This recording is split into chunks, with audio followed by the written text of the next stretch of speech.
People want to say that Trump's in trouble. But is he? We'll see, right? These Epstein files could be pretty bad. And the thing is, we already know what's in the files. We already know what he's like. So what is this evidence going to do?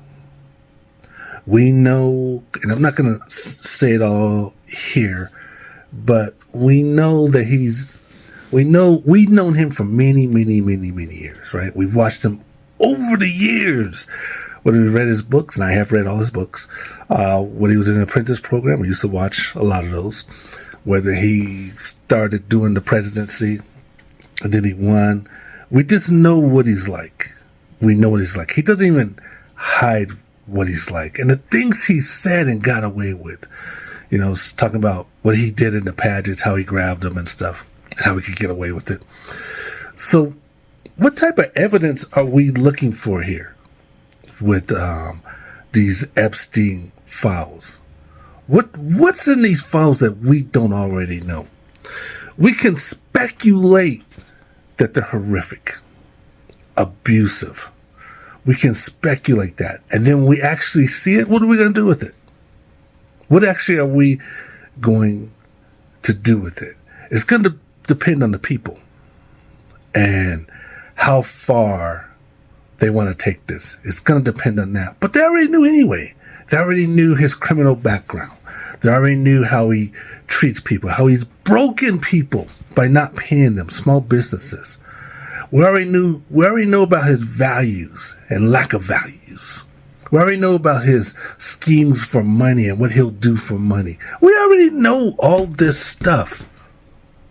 Why are these Epstein files so important now?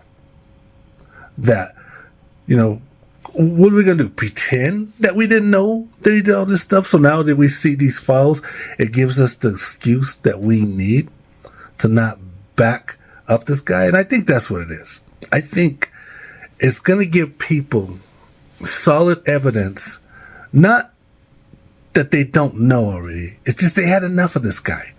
They had enough of his policies. They had enough of his temperament. They had enough of where he's taking the country. And so these Epstein files is just the evidence that they need, that they can justify saying, okay, now I'm going to go in a different direction. Instead of facing themselves all along, what they already knew that he was, they're going to use these files to justify and move in a different direction. And that's why the administration is in trouble. Not because of the stuff he's done in these files, per se, is just that people have had enough of them, so they're going to use the evidence in these files and say now they're standing some moral ground, which is a phony, an absolute phony moral ground, because we knew before these files are coming out. We already knew.